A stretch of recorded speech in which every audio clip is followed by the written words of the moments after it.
उसके सारे सारे द्रव्य की शुद्धि करके अपनी अपनी जगह पर स्थापना करना माता की।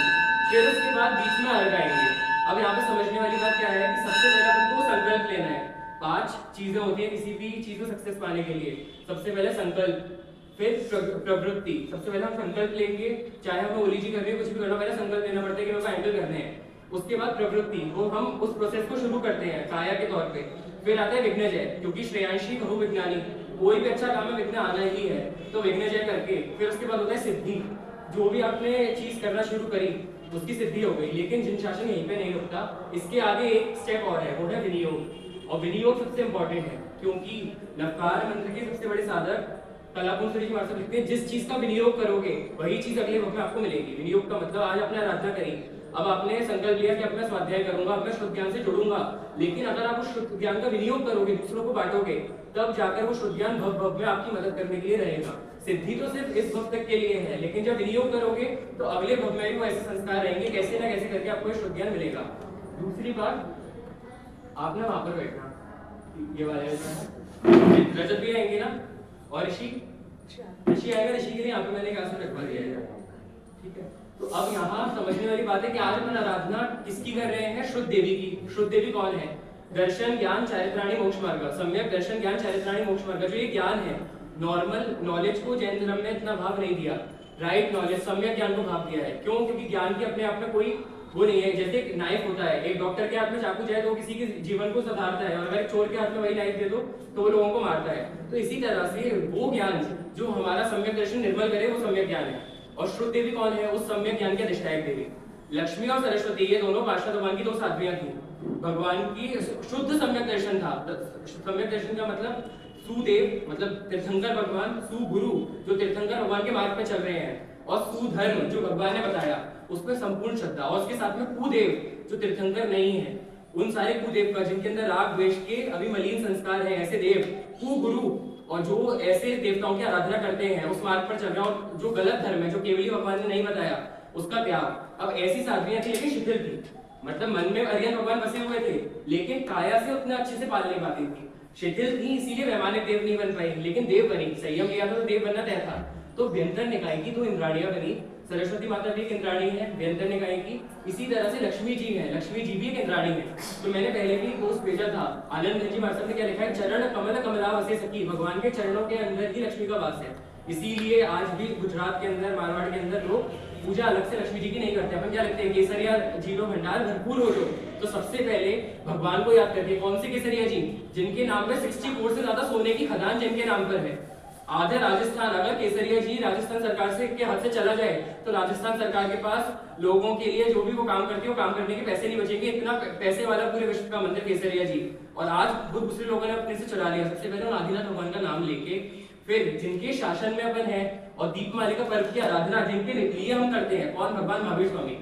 जब किसी ने अभी यहाँ पे अंजन शलाका देखी, अंजन शलाका के अगले दिन अपने यहाँ 108 अभिषेक होते हैं भगवान के निर्वाण कल्याणक स्वरूप। अंजन शलाका में गुरुदेव अंजन कर देते हैं, केवल ज्ञान हो गया। उसके अंदर 1-1 घंटा बचता है और 1-1 अभिषेक आपको करना होता है। उसमें एक स्तुति आती है निर्वाण कल्याणक की। वो ऐसा बोलते हैं कि भगवान का निर्वाण कल्याणक कैसा है? 5 कल्याणक में ये वाली अक्षर नहीं, हाँ तो भगवान का निर्वाण कल्याणक कैसा है? 5 कल्याणक में सबसे उत्तम, और जो योगी करोड़ों करोड़ों साल तक तपस्या करके अर्जित नहीं कर पाते, उस निर्वाण कल्याणक की केवल आराधना से वो आप अचीव कर सकते हो। ये भगवान का निर्वाण कल्याणक है। आज भगवान योगेंद्रों के भी योगेंद्र बन गए। क्यों? क्योंकि भगवान ने जिस चीज के लिए मेहनत करी थी वो आज भगवान को मिल गया। इतने जन्मों से भगवान जितने मास कमल, जितनी सेवा पूजा कर रहे थे, आज भगवान को वो मिला। तो अपन दीपमालिका कल्प के अंदर पहले दिन वाक वारस के दिन, वाक वारस मतलब वाणी की वारस। सरस्वती जैन धर्म में केवल प्रोटेक्टर डीटी के रूप में नहीं है, कि केवल सम्यक दर्शन या सम्यक ज्ञान के अधिष्ठायक के रूप में नहीं है। उसके साथ में अच्छी वाणी, अभी अपन जो स्तोत्र पढ़ेंगे उसमें आएगा, रे रे लक्षण काव्य नाटक तथा चंपू समालोचने। पहले के टाइम पे चंपू लिटरेचर होता था, यशस तिलक चंपू ऐसे ग्रंथ लिखे जाते थे। वो ग्रंथ कैसा? उसमें पॉलिटिक्स के बारे में सारी बातें हैं, ऐसे ऐसे ग्रंथ आचरण लिखे, छंद लिखे जाते थे। वो छंद, वो काव्य, वो सब सरस्वती है। हमारी वाणी सरस्वती है। और असलियत में सरस्वती क्या है? तो जिन्हें पति प्रतिदा के लवांगमयी, अपन बोलते हैं ना, अर्थम प्रस्तुतम गणित रचितम द्वांद्व शांगम विशालम, आगम, अरिहंत के मुख से जो निकली वो सरस्वती। दूसरा, गणधर के मन के अंदर जिसने नृत्य की तरह डांस करा। क्यों? भगवान क्या देते हैं? त्रिपदी देते हैं। देशना में सबसे पहले विघ्नेवा उपनेवा विघ्नेवा ध्रुवेवा, और इतने से ही गणधरों का पुण्य कैसा होता है, उनको 14 पूर्वों का ज्ञान मिल जाता है। तो यहाँ पे गणधरों के मन में जिसने नृत्य करा, मन के अंदर जो बनी, और गुरु मुखाम्बुज खेलन नृत्य का गुरुओं के द्वारा हमारे पास आई आ ग म, मतलब अरिहंत भगवान के मुख से निकली, क्योंकि सरस्वती इतनी निर्मल भक्ति भगवान की करती कि समूह शरण में हमेशा विराजित रहती ही है।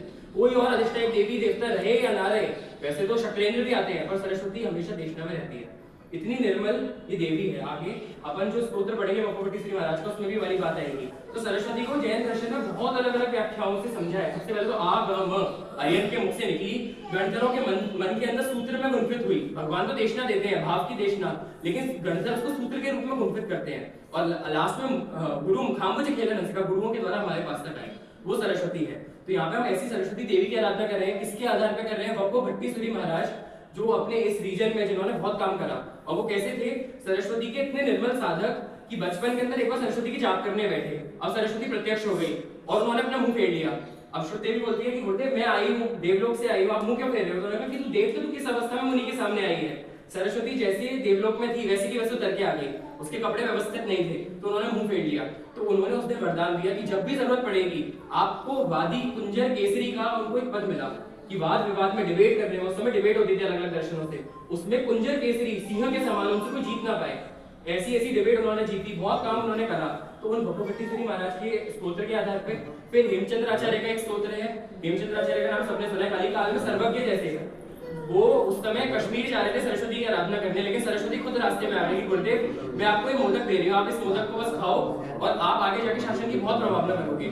आज अगर हमारे पास हेमचंद्र आचार्य, हरिभद्र सूर्य और यशो विजय जी तीन महापुरुष नहीं होते, तो जितना शुद्ध ज्ञान अपने पास है, जितना शुद्ध ज्ञान अपने पास है उतना शुद्ध ज्ञान अपने पास नहीं होता। तो इसीलिए ऐसे महापुरुषों की वैल्यू को समझते हुए अगर हम उनको नमस्कार नहीं करेंगे तो आराधना पूरी नहीं होगी। क्यों? क्योंकि ये मंत्र देने वाले वही हैं। तो इसीलिए सबसे पहले उनका गुणानुवाद अपन ने करा। अब हम आगे आगे सरस्वती माता की आराधना में बढ़ेंगे और सरस्वती के स्वरूप में एक दो चीजें मैं और बताऊंगा।